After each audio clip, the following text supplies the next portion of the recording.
За сайн байцгаана уу сонсогчдоо. IMS podcast-ийн маань 27 дахь дугаарыг эхлэх гэж байна. За өнөөдрийн зочноор манай зүрх судасны мэдрэлийн секторын эрдэм шинжилгээний ажилтан Бадам ханд маань оролцох болно.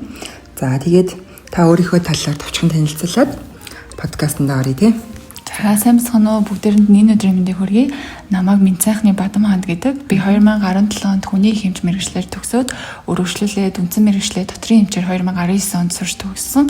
За түүний дараагаар 2021 он зүрх судасны хэмжээр төрөлцснээр мэргэжлээ хийгээд одоо 21 оноос хойш зүрх судасны хэмжээр мөн хангаах ухааны хүрээлэнд эрдэм шинжилгээний ажилтнаар ажиллаж байна. За баярлалаа. За тэгээд өнөөдрийн битэрийн ярилцах сэдэв маань нойрсох үеийн амьсгал тасалтай хам шинж гэсэн бас нэлээд одоо монголчуудад бас нэлээд өргөн тархаад байгаа тийм сэдвийн талаар за яг ойлголтыг өгөх болно тий.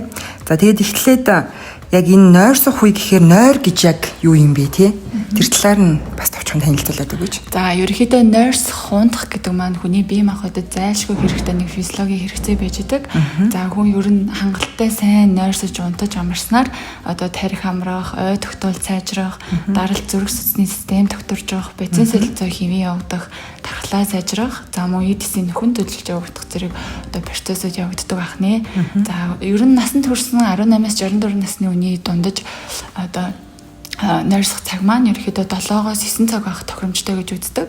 За 18-аас доошлоод бага насны хүүхдүүд бол илүү удаан хугацаанд унтах шаардлагатай.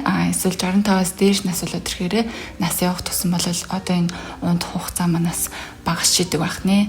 За тэгээд нойр маань ерөөхдөө яг үндсэн 4 шаттай явагддаг. За тэгээд багцлаа таймлаад ярих юм бол өнгөц үе гүн үеиг нойрсох үе гэж бол байдаг. За тэгээд өнгөц нойрсох үеэс эхлээд хүний бие махбод манад гүн нойрлогоо шилжих тэр процесс руугаа ерөөхдөө бэлдэж өгдөг байна. За тэгэхээр зүрхний цохилтын тоо энэ үед удаашрдаг байна. За амьсгалын тоо удаашрна. За тэгээд бүх булчингууд суларч одоо тайвшрах тэгээд гүн нойрлогоо шилждэг байна. За тэгвэл яг энэ нойрсох үеийн амьсгал тасалт нь гэхээр яг юу хэлэх юм бол тийм. За нойрсох үеийн амьсгал тасалдах хам шинж маань бол яг тухайн үнийг нойрсох унтаж байх үед амьсгалын дээд зам саадтай болох. За нэг бол одоо амьсгалд оролцдог туслах булчингууд одоо тохиод амжилт алдагдсантай холбоотой тухайн үнд одоо төр зүрийн амьсгал саадснаас хүчил төрөгчийн одоо тийм завсарлагатай дутагдал хомсдол үүсэх төр бол хам шинжийг хэлж идэг. За тэгээ энэ хам шинж маань бол дотроо ерөөхдөө 3 төрөл болгож хуваагддаг байгаа.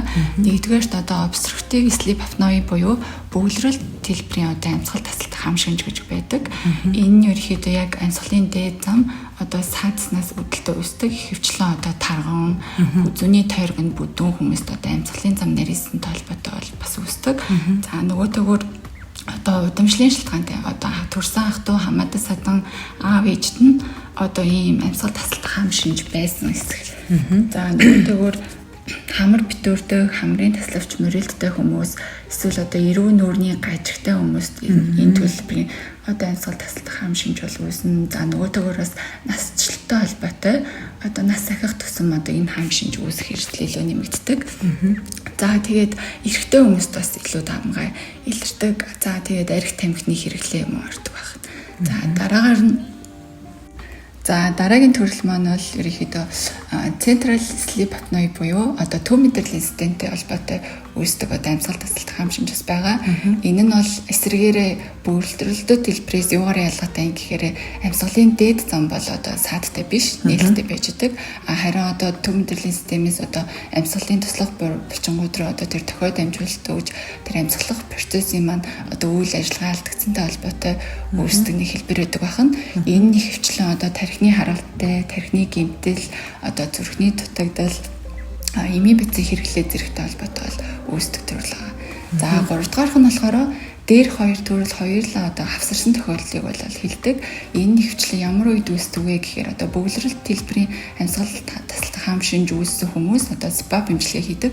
Тэр эмчилгээ хийх явцад одоо шинээр одоо тэр central sleep apnea үүсч одоо хоёулаа хавсарсан мэдлэр илэрх одоо энэ тохиолдлууд бас байдаг байна. Нэлийн хүнд хэлбэртэй тийм. За тэгвэл яг энэ дэлхийд болон Монголд хийгдсэн юм сонирхолтой юм судалгаануудаас нь дурдвал ямар судалгаа вэ?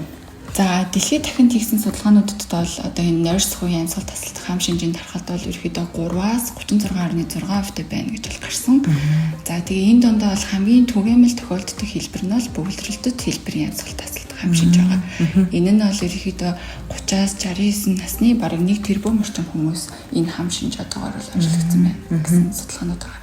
За манай Монгол улсын хувьд бол Японы улстай хамтарч ирсэн шүрэн нарын нэг судалгаа байгаа. Энд бол ерөөхдөө 205 онд ингээд одоо полисомнограммы буюу нойрсох үеийн одоо энэ цогц бичлэгийн шинжилгээ хийдэг. Энэ шинжилгээ хийлгэсэн энэ хүмүүс одоо 205 хүний 191 хүнд буюу 93.2% нь энэ бөглөрөлт хэлбэрийн амьсгал тасалдах хам шинжэл онцлогдсон байна. За тэгэнгүүт энэ яг онцлогдсон хүмүүсийнхаа нийтлэг шинжийг аваад үзэхээр илүү эрэгтэй, залуу насны тарган хүмүүс. За нөгөөдөгөөс хөвлийн бэлтгэхийн тойрог, тэгээ хүзүүний тойрог их өргөн хүмүүст илүүтэй тохиолдсон байна. За тэгээ дээрэс нь хүмүүст артерийн даралт илүү ихсэн. Ялангуяа одоо шөнийн нойрны бичлэгээр шөнийн артерийн даралт илүү өндөр байсан. За тэгээд хүчил төрөгчийн хэрэгцээ бол илүү бага. Тэгж хэмжигдсэн юм судалгааны урд гарсан байна. За. Тэгвэл одоо яг энэ нойрсох үе ямар шинж тэмдэг илэрдэг вэ? Амьсгал тасалдахад. Тухайн яаж өөрийгөө одоо яг ямар шинж тэмдгээр өөрийгөө мэдэх вэ? За энэ шинж тэмдгэн дотроос шөнийн үеийн за өглөө өдрийн цаг ингэж хоёр янз байгаа. За шөнийн цагаар яг тухайн хүнд маань ямар шинжүүд илэрч болох вэ гэхээр хамгийн эхлээд хөрхрэлт байна. Илүү одоо хүчтэй ойр ойрхыг хөрхөрдөг хүмүүс байна те. За тэгээ хөрхөрж жагаад нэг чимээгүй ингээ болоод илэрдэг бас шинжүүд байдаг. Тэрийг нэг хвчлэн одоо хажуугийн ойр дотны хүмүүс нь одоо яг ийм шинжүүдийг бол илүү харж анзаарсан байждаг. За тэгээд нөгөө төгөөр бас одоо тэр ойр ойрхон завсарлагатай тэр хүчил төрөгчийн дутагдлалд ороод ирэхээр тарих маань өөрийгөө одоо ийм хамгаалах процесс явуулах үүднээс тухайн хүний маань ойр ойрхон тийм сэрэг процесс явагддаг байна. Тэгэхээр илүү их шөнийн цагаар ойр ойрхон сэрэх тийм бас шинж тэмдэг илэрдэг. За тэгээд мөн шөнийн цагаар хөлрөгч үт юм уу? Тийм шинжүүд бол илүүтэй ойрын цагаар илэрдэг. За өглөө өдрийн цагаар илүүтэй одоо өглөө босох үед тухайн хүний одоо толгой өвдсөн эсвэл ам их хуурайшид сэрэх эсвэл жоохон ингээ амьсгаадангуй сэрэх шинжүүд бол илэрч болно. За тэгээ өдрийн туршид айгүй их нойр мөлөх шүн хэдийн хангалттай одоо нойр авсан ч гэсэн өглөө өрөөсөө ингээд нойр нь хангалтгүй нойр мөлөөд ядарч сэлдэх тийм шинжүүдээс илэрч болно. За тэгээ мөн анхаарал төвлөрөлт муудах ой тогтоолт мөн буурах зэрэг шинжүүдээс илэрдэг бахны.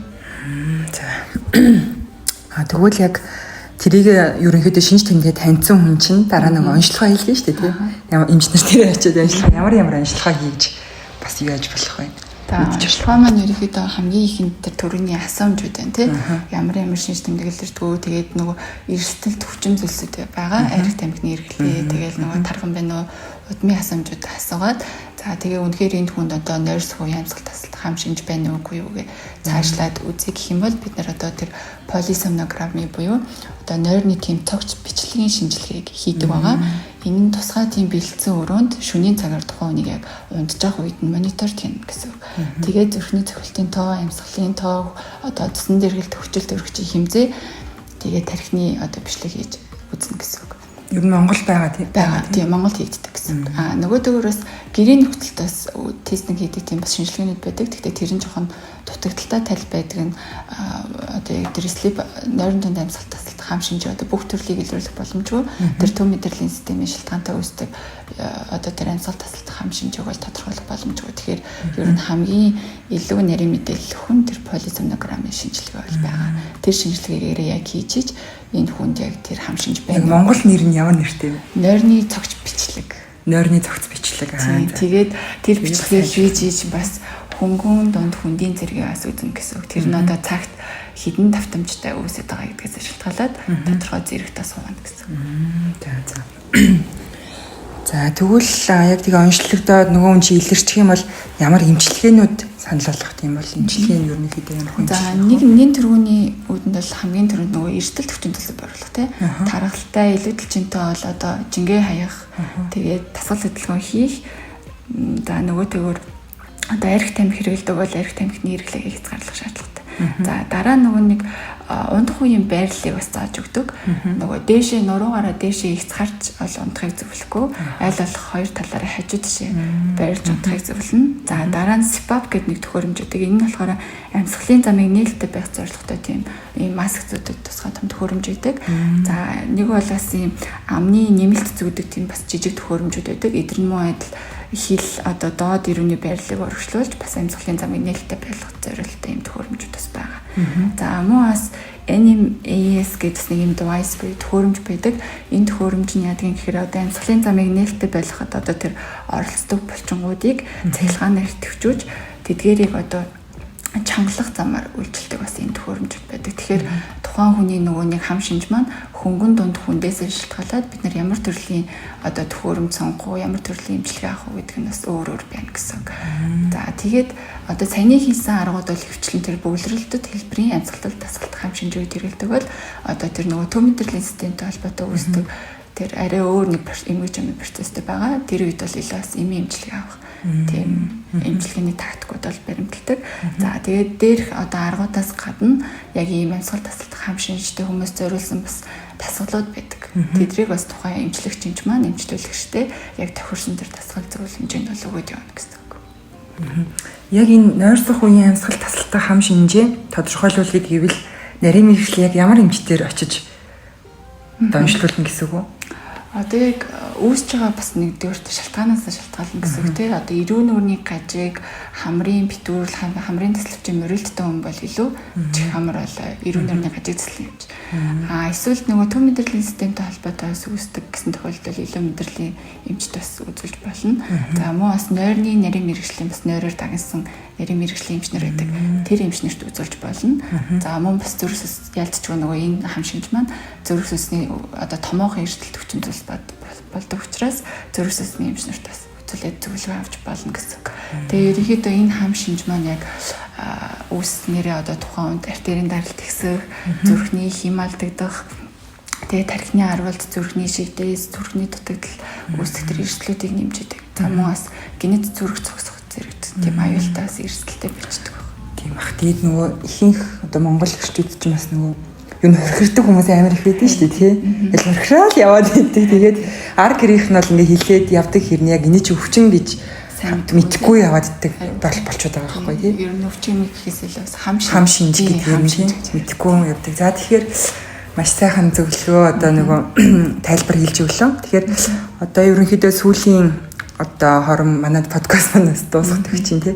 Тэгэхээр одоо сонсогчдоо одоо ахаад өгөх нэмэлт зөвлөгөө байвал өгч болно. Тэгээд манай подкаст маань өндөрлөж байгаа гэдэг. За тэгээ ерөнхий яг таймлаж ярихад бол нэгдүгээр биеийн жингээ бууруулах хэрэгтэй, эрүүл зүй хооллох хэрэгтэй, дасгал хөдөлгөөн сайн хэрэгтэй, ариг тамхи хэрэглэхгүй байх, өөх тосны хэрэглээгээ бууруулах. За тэгээ нойрны хэмнэл аягүй чухал гэдэг.